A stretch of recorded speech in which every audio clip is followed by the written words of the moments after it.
एक छात्रा जो कि अपनी नई शहर में उच्च शिक्षा के लिए आई है, उसने लड़कियों के हॉस्टल में रुकने का निर्णय किया। उसका नाम मीरा था और वह एक बेहद अद्भुत और साहसी लड़की थी। मीरा को नए लोगों से मिलने में खुशी होती थी और वह नए संदेशों की खोज में हमेशा रहती थी। मीरा का पहला दिन हॉस्टल में रहने का अनुभव एकदम नया और रोमांचक था। वह खुद को अपने कमरे में समय बिताते हुए पाई और उसने अपनी विवाहित जीवन में नई शुरुआत के लिए तैयार होने का नाम बताया। हालांकि रात के समय के साथ हॉस्टल की खामोशी उसे अपनी संजीवनी सोचने में आधे रास्ते रोक दिया। जब रात की धमाका उसके कमरे में आई तो मीरा डर के साथ अचानक बाहर निकल पड़ी। वह देखती है कि उसके खात्मे के पास एक सफेद साड़ी पहने हुए लड़की खड़ी है जो कि अपने चेहरे को अपने बालों से ढक रही है। मीरा चौंक जाती है क्योंकि उसके दिमाग में यह ख्याल आता है कि यह लड़की कैसे उसके कमरे में आई। कौन हो तुम और तुम यहाँ कैसे आए? मीरा ने डर से पूछा।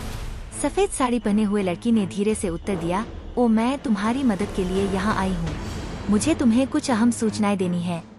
मीरा का मन उसे दस्तक देने वाली लड़की पर नहीं बल्कि उसके बयान पर ध्यान केंद्रित करने की ओर ले गया। कृपया आप और अधिक बताएं। सफेद साड़ी पहने हुए लड़की ने कहा, ओ मेरा नाम सीमा है और मैं इस हॉस्टल के रहस्य के बारे में जानती हूँ। यहाँ अनजाने और अत्याचारी घटनाएं हो रही हैं और मैं तुम्हें इसकी जानकारी देने के लिए आई हूँ। मीरा का दिल उत्साहित हो गया क्योंकि वह अपने दिल में जानती थी कि कुछ अनूठा हो रहा है। कृपया मुझे बताइए क्या हो रहा है इस हॉस्टल में? सीमा ने कहा, यह हॉस्टल एक पुरानी महिला के आत्मा के अधीन है। उसका आत्मा यहाँ अपने बीते जीवन के गुस्से को छोड़ने के लिए आता है और वह नई आत्माओं को परेशान करता है। तुम्हें सावधान रहना चाहिए, विशेष रूप से रात के समय में।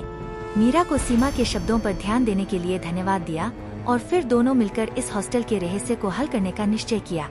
दोनों को साथ मिलकर काम करते हुए वे नए राज का पता लगाने में सफल हुए। धीरे धीरे मीरा और सीमा ने हॉस्टल के रहस्य को हल करने में सफलता प्राप्त की। उन्होंने आत्मा को शांति देने में सफलता प्राप्त की और हॉस्टल को शांतिपूर्ण स्थिति में वापस लाया।